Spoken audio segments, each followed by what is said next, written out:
Protection juridique, assistance juridique, c'est quoi la différence entre les deux? Votre honneur, je vous explique tout ça.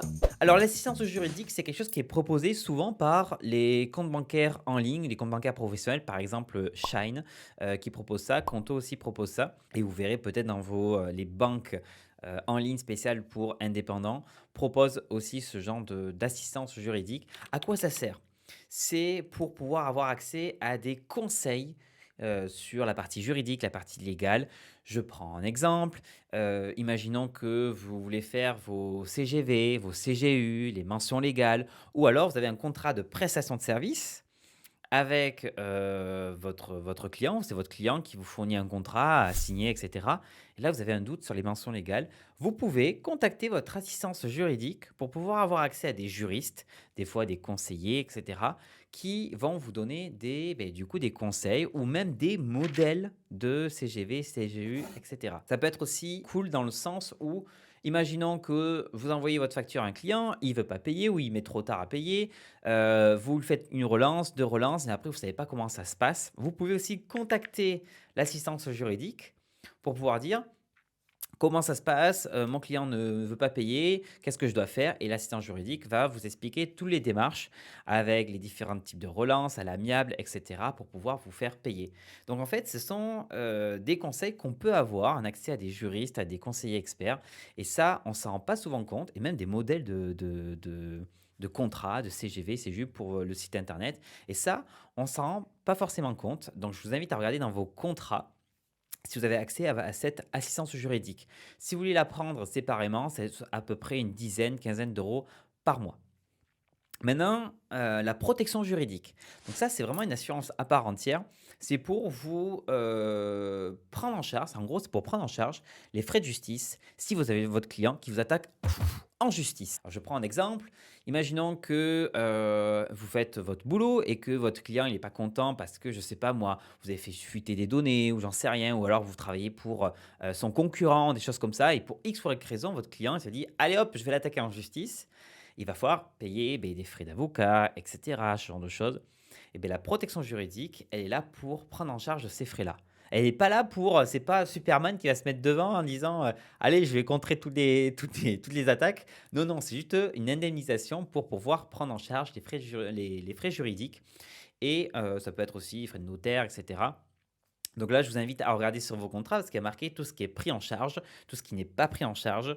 Souvent, c'est si on vous attaque et que vous avez fait une faute involontaire, etc. La protection juridique vient en complément de la responsabilité civile professionnelle, la fameuse RC Pro. Donc, elle n'est pas tout le temps incluse dedans. Ça veut dire que quand vous allez voir votre assureur, ils vont vous proposer sûrement la RC Pro. Et des fois, il y a la protection juridique incluse et des fois non. D'ailleurs, si vous voulez avoir la RC Pro et la protection juridique qui est incluse et qui est pas chère du tout, vous avez Horus, je vous mets le lien en description. En plus, c'est sans engagement, c'est le top, comme ça. Bref, je reviens à mes moutons. Je vous invite quand même pour la protection juridique à vérifier si vos contrats d'RC Pro ou de multirisque incluent cette protection juridique. Et vérifier aussi les franchises, ça veut dire que ce que vous allez devoir payer minimum si vous avez un litige. Alors attention aussi, les banques proposent aussi des protections juridiques, mais les banques, c'est pas leur boulot premier de faire des protections juridiques de l'assurance. C'est de garder votre argent en gros, de faire fructifier.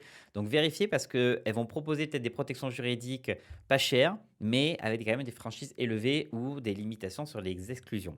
Bref, pour résumer, la protection juridique, elle est là pour couvrir les frais en cas d'attaque en justice. Et l'assistance juridique, elle est là pour prévenir, c'est-à-dire pour avoir des conseils juridiques. Quelle assurance choisir entre la protection juridique ou l'assistance juridique? Il n'y a pas à choisir vraiment entre les deux, elles sont complémentaires. Ça veut dire que dans l'idéal, il faudrait avoir les deux. C'est-à-dire que vous avez des problèmes avec vos clients avant qu'il y ait une attaque en justice ou autre. Vous pouvez contacter l'assistance juridique pour dire, mais voilà, j'ai un souci, mon client, il ne veut pas me payer, comment ça marche, etc. Ou alors, tiens, j'ai besoin d'un modèle de contrat de CGU ou de CGV. Merci, me donner un modèle, etc. Et là, c'est souvent l'assistance juridique.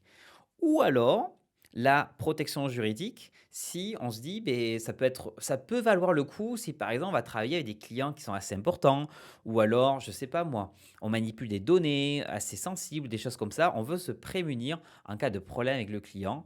Là, il faut mieux prendre la protection juridique. Je fais une petite aparté parce que, je vois souvent aussi les gens qui me disent: «Mais Florian, moi est-ce que c'est la même chose que la médiation de la consommation?» Non, c'est pas du tout la même chose. La médiation de la consommation, j'ai fait une vidéo dessus, je le mets affiché ici, je vous mets aussi dans la description de la vidéo. En fait, la médiation de la consommation, c'est si vous avez un problème avec un client particulier, il a le droit de contacter votre médiateur pour essayer de régler votre litige. Mais là, on n'est pas encore en justice, on n'est pas encore en cours de justice. Par contre, si ça part en justice, où là, il y a directement avec des avocats, etc., à ce moment-là, c'est la protection juridique qui prend le pas. Donc, en gros, on va dire la médiation, c'est avant de partir en justice. Votre client ne va pas vous dire tout de suite: «Allez hop, hop, je t'attaque en justice!» Mais voilà. Et la médiation de la consommation, elle est uniquement utilisée entre un professionnel, vous, et un particulier. Du coup, entre les deux, assistance et protection juridique, si vous pouvez avoir les deux, je vous invite à avoir les deux. Si vous voulez juste avoir des conseils, assistance juridique. Si vous voulez avoir vraiment la partie indemnisation en cas d'attaque en justice de votre client, la protection juridique, c'est aussi une quinzaine, 15 à 25 euros par mois la protection juridique. Voilà, j'espère que c'est plus clair pour vous la différence entre les deux. Je vous dis à très bientôt pour une nouvelle vidéo sur la micro. Tchuss! Non, pas le tchuss.